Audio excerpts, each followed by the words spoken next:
Ini ya. Wah, crash. Ini yang gua. Ini. Jangan lawan ya. Jangan lawan. Aku menyerah kok kamu. Jangan. Ya, oke. Warga. Halo guys, balik lagi dalam channel gua.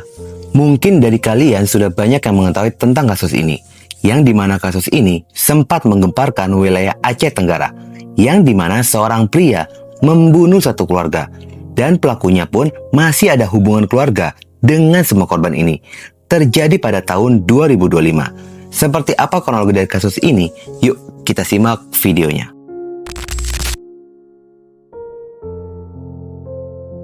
Seorang pemuda bernama Ardi Saputra berusia 21 tahun membuat gempar wilayah Aceh Tenggara karena perbuatan mengerikan yang telah dia lakukan dengan membunuh satu keluarga yang bisa dikatakan masih keluarga dekatnya.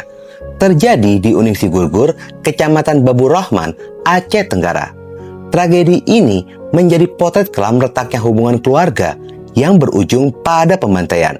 Semua korban adalah keluarga dekat, paman, sepupu, dan tetangga, dan merupakan luka lama yang membusuk dalam sunyi hingga akhirnya meledak menjadi amarah yang tidak terkendali setelah pelaku ini menyimpan dendam lamanya sejak ayahnya dikeroyok dan dihina oleh keluarga korban ketika mereka ini masih tinggal di Kabupaten Bener Meriah. Sejak dari kejadian itu, Ardi dan ayahnya hidup terasing di pondok sederhana di tengah hutan Pegunungan Kompas Aceh Tenggara tanpa listrik dan air bersih. Selama tinggal di hutan, mereka bertahan hidup dengan cara bertani.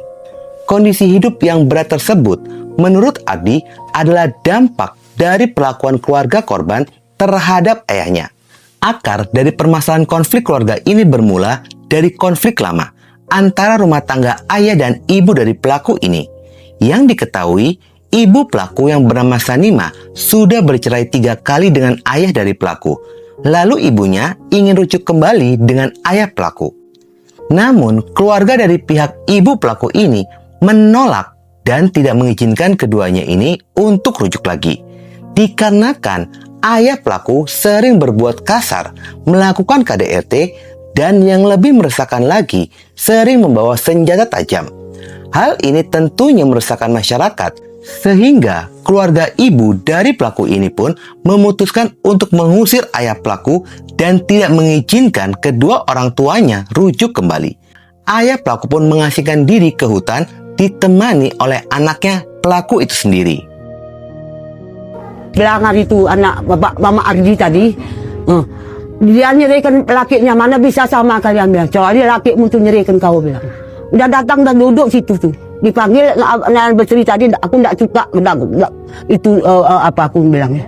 Jadi adikku juga sama-sama apa mama Ardi itu bilangnya. Selalu diancamnya selalu.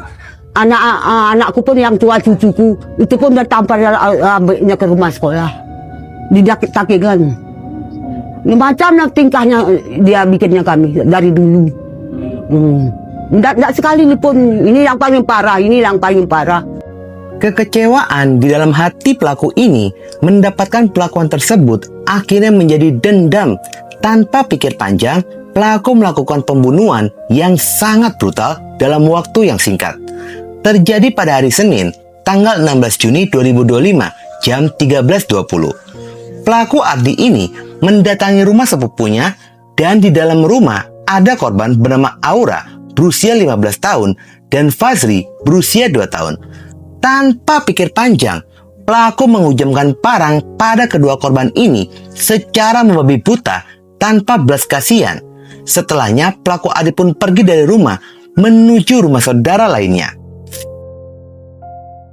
Pada jam 13.30, pelaku pun tiba di rumah korban kedua yang juga masih sepupunya bernama Evi berusia 16 tahun. Tanpa banyak bicara sepatah kata pun, pelaku langsung menghujamkan parang bertubi-tubi pada tubuh korban hingga korban pun kehilangan nyawa. Lalu mendatangi rumah dari paman yang bernama Nayan berusia 50 tahun dan sepupunya Hidayat berusia 27 tahun. Seperti korban lainnya, pelaku tanpa banyak bicara menyerang korban tanpa belas kasihan. Pelaku tidak pandang bulu, siapapun yang dia temui pasti bakal dibunuh. Setelahnya pelaku pun pergi. Korban Nayan ini sempat kritis dan dirawat di RSUD Sahudin Kota Cane.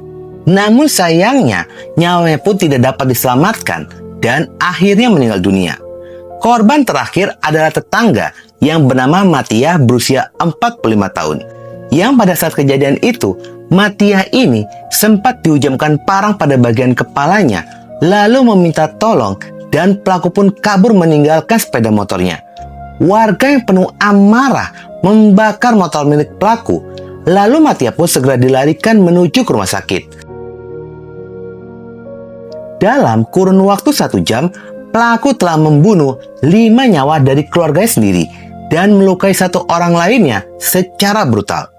Kabar mengerikan ini pun sontak terdengar oleh pihak kepolisian dan tanpa menunggu lama, polisi segera mendatangi lokasi.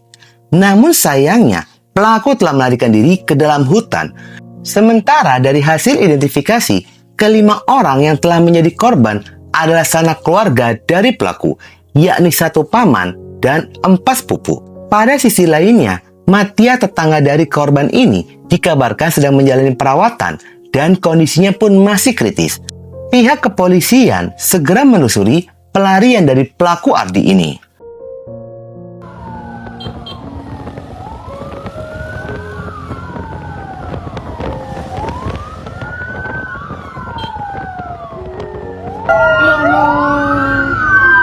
Ya Allah Tuhanku. Mobil ambulan membawa korban ke rumah sakit. Masya Allah, ya Allah. Semoga keluarga diberi ketabahan. Pada hari pertama pelaku ini kabur, terlacak pelaku menelusuri kebun jagung pegunungan Desa Uni Sigugur hingga Desa Meranti. Bahkan sempat bermalam di sebuah pondok kebun sawit sebelum melanjutkan perjalanan ke kebun karet dan coklat di hari berikutnya. Namun ternyata hasil penelusuran pihak kepolisian pun kehilangan jejak dan baru ada informasi pada hari ketiga hingga ke-6. Ada saksi yang melihat pelaku kembali menelusuri kebun jagung pegunungan di Tui Jokat, Titimas, serta Jamur Dambar.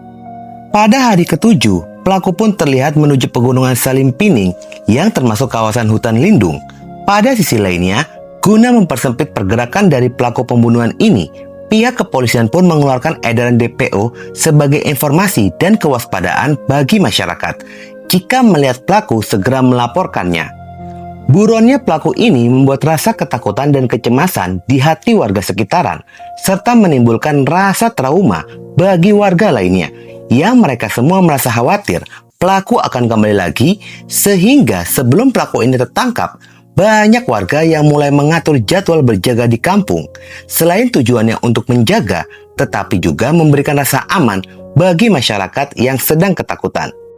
Ardian, anakku putra, terus kau serahkan dirimu nakku, biar nggak resah aku nakku, secepatnya kau serahkan dirimu nakku, mamakmu resah nakku, cepatnya kau datang kemari, biar tahu aku nakku di mana tempatmu berada nakku. Pada hari ke-8 pelarian dari pelaku ini, ada saksi yang melihat seorang pria sedang berjalan sambil memegang 2 parang dan gerak-geriknya sangat mencurigakan, sedang turun ke desa Patembak, Alas, dan sempat membeli makanan di warung.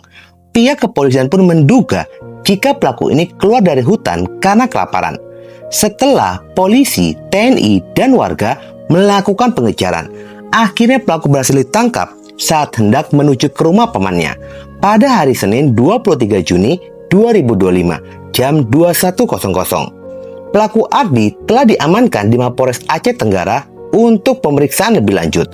Warga pun berbondong-bondong datang ke Mapores Aceh Tenggara untuk melihat pelaku. Ramainya warga yang mendatangi markas Polres membuat pihak kepolisian memperketat keamanan untuk mengantisipasi amukan massa. Sementara pasca kejadian tersebut, sang nenek yang bernama Samida, 80 tahun, merasa khawatir dan ketakutan. Meski pelaku ini sudah tertangkap, Samida menginginkan agar cucunya dihukum dengan seberat-beratnya agar tidak menimbulkan kekhawatiran kepada keluarganya dan tetangga sekitaran. Dapat dia macam berkor. Pak, kamu tahu. Kamu tahu. Ulah buat ini. Ada aku kamera. Kalau berkornya ni. Kalau berkor. Aku yang aku. Pak, kamu tahu enggak? Belum ya. Isu dia mantu.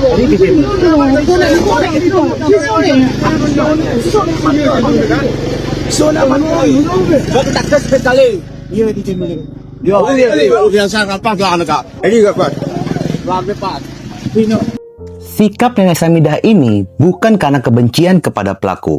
Nenek Samidah pun bercerita, selama tinggal dengan ayahnya di hutan, pelaku sering turun dari hutan setiap seminggu atau 10 hari sekali untuk membeli makanan dan isi pulsa, serta mengecas handphonenya dan keperluan lainnya. Saat turun itu, pelaku sering mampir ke rumah neneknya tersebut. Bahkan sebelum kejadian mengerikan itu, pelaku pun sempat bertemu dengan Nenek Samidah. Karena tidak ada gelagat mencurigakan, Nenek Samidah pun pergi ke kebun dan meninggalkan Nayan, paman dari pelaku, serta anaknya Hidayat 27 tahun. Di saat kepergian Nenek Samidah, pelaku langsung menyerang dan membunuh paman serta sepupunya itu.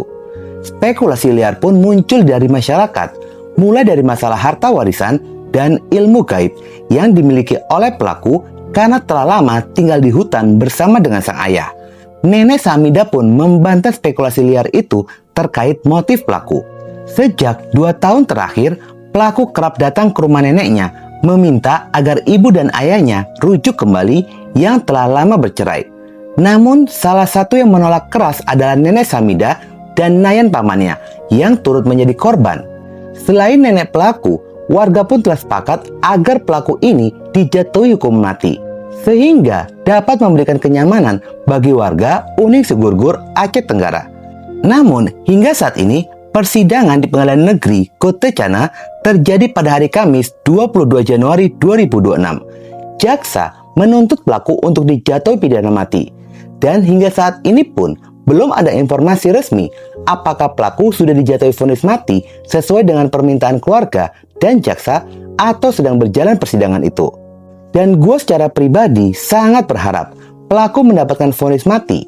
Oke guys, sekian dulu video gue hari ini dan jangan lupa ikuti terus video gue. Oke?